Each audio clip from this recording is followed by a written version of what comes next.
This is a story about how my sister was unalived with a man that she met 3 weeks prior.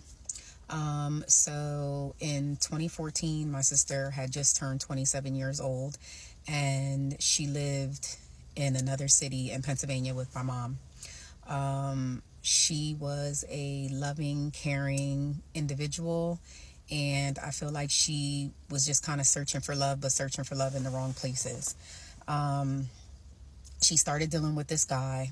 And from what I understand, this guy was a drug dealer, and he didn't like kids. So that's a key part to this story.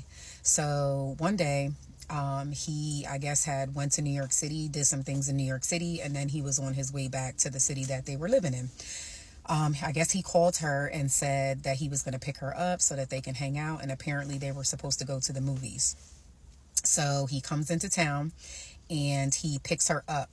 And when he picks her up, actually, before they leave, my mom has this feeling, like she has this eerie feeling like something just isn't right. And so she said to her, she was just like, listen, if you're going anywhere, then you need to take your son with you. And my sister was like she was so determined to go out with this guy that she literally was like, okay. Even knowing that this guy didn't like kids, she was so desperate to go that she said, okay. So apparently, like the moments before she walked out the door, my mom said she got like another eerie feeling, and she just was like, you know what, never mind, just leave him here. So she leaves her son there with my mom, and then she goes out the door. So she goes with this guy, and apparently prior going to the movies, they make a pit stop at his apartment. So they're in the apartment, and from what I understand, while they're in the apartment, at some point she ends up going to the bathroom. And while she ends up going to the bathroom, there is a knock at the door. And from what I understand, with the knock at the door, he looks through the peephole and he sees somebody that he knows. That's a major part to this story. So he opens the door, and when he goes to open the door, this guy like kind of bum rushes into the door. So not the person that he saw in the peephole, it was a man. So he saw his ex-girlfriend in the peephole, so he opened the door, not thinking anything of it. However, come to find out, the ex-girlfriend had a new boyfriend, and she was setting him up. So he bum rushes through the door and comes in, gets him down on his knees, and somehow there's a scuffle, and he shoots the guy that my sister is dating in the back of the head. And when the shots go off, of course, you know, they're loud. So my sister was in the bathroom, so she didn't think anything of it. So she literally screamed. And when she screamed, because she heard the shots, that's how they knew that she was there.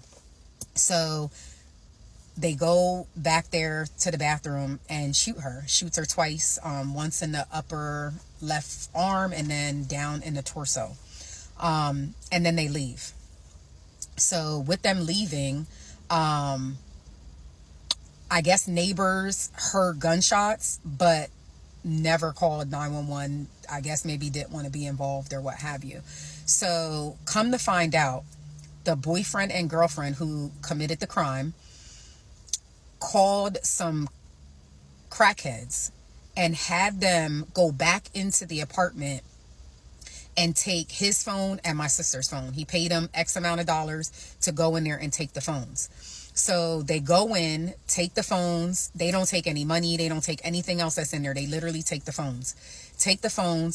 And then the girl that took the phone then does an anonymous call to 911 and says that she thinks she heard a shooting. However, by this time, they were already, they've been gone. They've already been laid in there, deceased.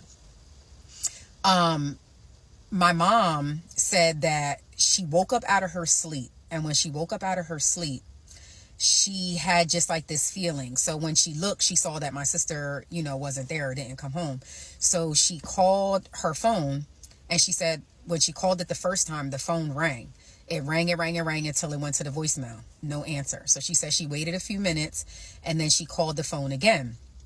Well, when she called the phone again, the phone immediately went to voicemail. So at that point, I'm thinking they had already got a hold of the phones and then maybe turned the phones off so that, I don't know, maybe something with the locations or what have you. So my mom says, even though she was feeling away, it was late at night, so she went to sleep.